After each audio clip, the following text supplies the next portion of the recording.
Bismillahirrahmanirrahim. Assalamualaikum warahmatullahi wabarakatuh. Alhamdulillah, wassalatu wassalamu ala rasulillah. Pada hari ini alhamdulillah kita ditakdir untuk bisa berziarah ke makam beliau Rasulullah sallallahu alaihi wasallam dan juga sholat i'tikaf dzikir di Masjid Nabawi, Masjidil Haram An-Nabawi. Ada beberapa hal yang ingin saya sampaikan. Yang pertama, kenapa Masjid Nabawi itu terletak di tempat yang ada ini? Itu kan masyhur kisahnya bahwasannya Masjid Nabawi itu tempatnya yang menentukan adalah untanya Kanjeng Nabi yang bernama Al-Qaswa. Jadi kisahnya ketika itu Al-Qaswa, untanya Kanjeng Nabi yang ditunggangi beliau mulai dari hijrah, perjalanan hijrah dari Makkah, kemudian mendampingi terus beliau sampai ke Madinah, sampai Kuba, kemudian dari Kuba menuju tempat ini. Nah, ketika masuk Madinah ini orang itu berebut untuk menarik tali untanya Kanjeng Nabi yang bernama Qaswa itu. Berebut supaya Kanjeng Nabi ini mampir ke rumahnya mereka atau mampir ke rumahnya temannya dan lain sebagainya. Semuanya berebut supaya Kanjeng Nabi dapat singgah di rumah mereka. Tapi apa jawabannya Kanjeng Nabi? Lepaskan unta itu. Jangan kamu tarik-tarik tali untanya. Da'uha fa innaha ma'murah. Karena unta itu sudah diperintahkan, sudah disetir, sudah dikode nanti akan berhenti di mana, dan di tempat pemberhentian itulah nanti akan kita bangun masjid. Akhirnya unta tersebut itu berhenti di sebuah tempat. Konon tempat tersebut adalah tempat untuk menjemur kurma-kurma miliknya dua anak yatim yang bernama Sahel dan Suhail. Singkat cerita, Sahel dan Suhail ini ketika diminta oleh Kanjeng Nabi tanahnya, diminta atau ditanyai tentang berapa ini harganya, Sahel bin Suhail mengatakan, sudah ini untuk panjenengan Kanjeng Nabi. Enggak, saya beli. Akhirnya dibeli oleh Rasulullah, ya diwakafkan, akhirnya menjadi masjid. Dari kisah tersebut dapat kita ambil kesimpulan bahwasannya tempat dibangunnya Masjid Nabawi itu sudah ditentukan oleh Allah Subhanahu wa taala melalui untanya Kanjeng Nabi yang bernama Al-Qaswa tadi. Jadi tempatnya itu bukan sembarangan menentukannya, tetapi berdasarkan ketentuan Allah Subhanahu wa taala. Sebagaimana Masjidil Haram di Makkah itu juga tempatnya sudah ditentukan oleh Allah.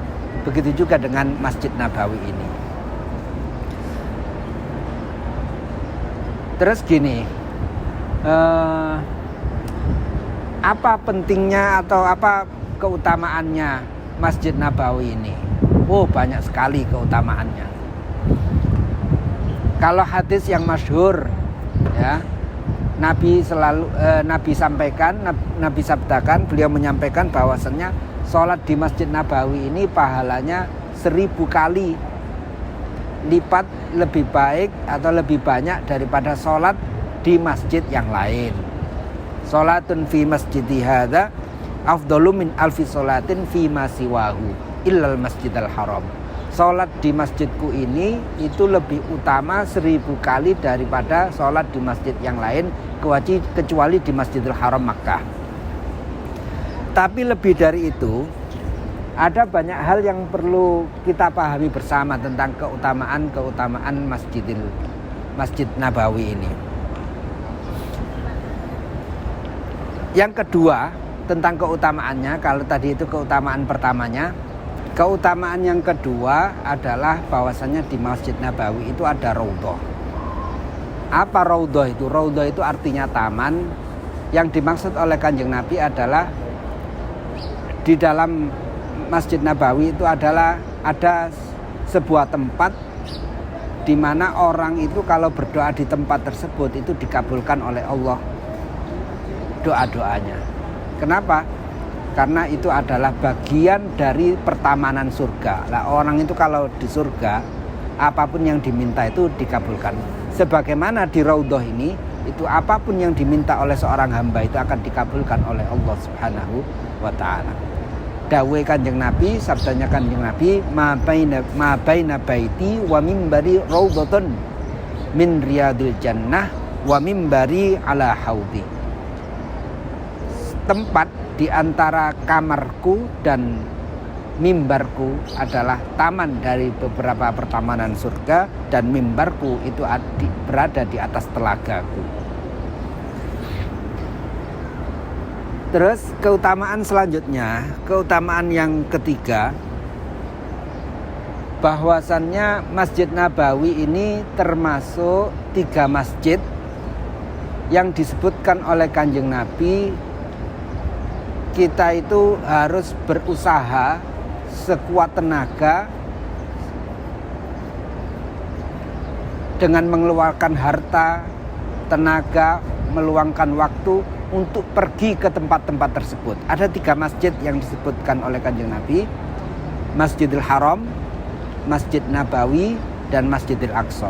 Dawuh Kanjeng Nabi, la tusyaddur rihalu illa ila thalathati masajidah, al Masjidil Haram, wa Masjidi Rasulillah, wal Masjidil Aqsa.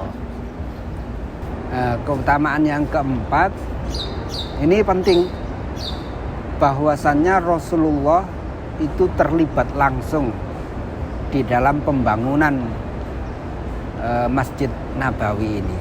Jadi selain para sahabat itu ikut membangun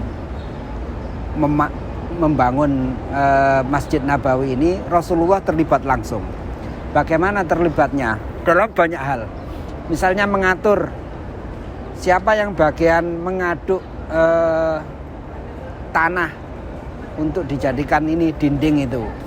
Rasulullah menunjuk salah satu kaum karena mereka ini adalah orang yang paling ahli dalam soal bangunan. Kemudian Rasulullah memerintahkan agar pohon-pohon kurma itu ditebang. Kemudian di Masjid Nabawi, yang di tempat yang akan dibangun masjid itu dulu ada kuburan-kuburannya orang-orang dahulu, itu disuruh untuk digali, dipindahkan. Kemudian apa lagi? Ya, kemudian Rasulullah bersama dengan para sahabat yang lain bersama-sama bekerja untuk membangun masjid tersebut. Sambil bekerja, mereka juga menyampaikan atau bersemboyan sebagai pegangan hidup, Allahumma la khaira illa khairal akhirah fansuril muhajirina fansuril ansara wal muhajirah. Itu dinyanyikan terus mengiringi mereka bekerja untuk membangun masjid ini. Akhirnya ya tidak lama kemudian terbangunlah masjid itu dan digunakan oleh beliau Rasulullah Sallallahu Alaihi Wasallam dan para sahabat untuk apa? Untuk semua kegiatan, mulai kegiatan peribadatan, ibadah, kemudian ngaji-ngaji, taklim atau ta'allum, kemudian kadang mengatur strategi perang juga di situ. Itu tempat yang multifungsi masjidnya Rasulullah itu. Jadi semestinya memang masjid itu kalau difungsikan sebagaimana masjidnya Rasulullah dahulu, itu ya dipakai untuk segala urusan. Jangan sampai masjid itu dipakai untuk sholat fardu, kemudian setelah sholat fardu di pintunya itu dikunci, digembok. Orang mau masuk ke masjid, kalau nggak waktu sholat fardu nggak bisa. Jangan seperti itu. kalau kita mau meniru masjidnya Rasulullah. Keutamaan selanjutnya, dan ini sangat penting, adalah bahwasanya ketika kita berada di Masjid Nabawi, kita sholat, kita itikaf, kita berzikir, kita bersolawat atas beliau Rasulullah, maka kita sedang melakukan semua itu dekat dengan beliau Rasulullah Sallallahu Alaihi Wasallam. Betapa bahagianya ketika seseorang itu dekat dengan Rasulullah Sallallahu Alaihi Wasallam. Kita bersolawat atas kanjeng Nabi, seakan-akan kita itu bertamu di hadapan beliau Rasulullah. Maka penting bagi kita semua kalau berziarah ke makam Rasulullah untuk menjaga sopan santunnya, kemudian tidak meninggikan suara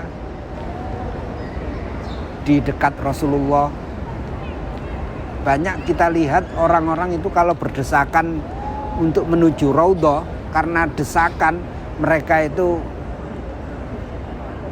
berdesakan untuk menuju Raudhah, untuk sawan ke kanjeng Nabi, tetapi ketika mereka itu proses menuju Raudhah itu melupakan ajaran-ajarannya kanjeng Nabi.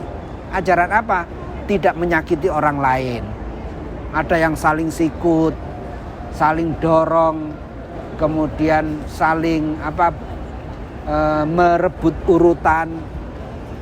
Itu tentu saja mungkin Rasulullah kalau melihat hal seperti itu akan merasa sedih. Kalian itu mau bertamu ke saya, tapi kok mengindahkan larangan-larangan saya, mengabaikan ajaran-ajaran saya. Dan kalau kita sholat di Masjid Nabawi, tentu saja kita tahu bersama bahwasanya di Masjid Nabawi ini dahulu sholat di masjid tersebut Nabiullah Muhammad Sallallahu Alaihi Wasallam, kemudian para sahabatnya, sahabat Abu Bakar As-Siddiq, Umar bin Al-Khattab, Utsman bin Affan, Ali bin Abi Thalib, kemudian banyak lagi sahabat-sahabat lainnya yang mereka ini adalah kekasih-kekasihnya Allah dan Rasulullah.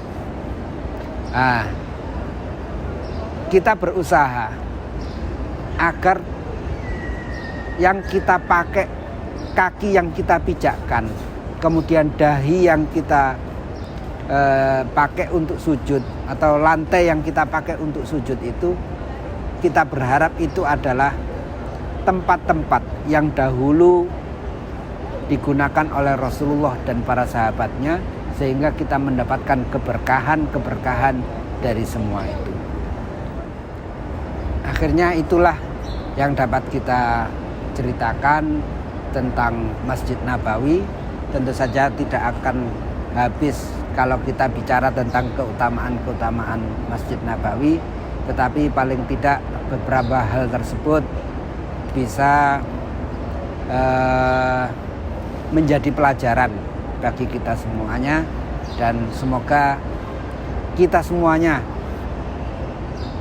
bisa ditakdir oleh Allah untuk bisa berkunjung kepada Masjid Nabawi, kemudian ziarah kepada beliau Rasulullah Sallallahu Alaihi Wasallam dan juga para sahabatnya. Sekian, wassalamualaikum warahmatullahi wabarakatuh.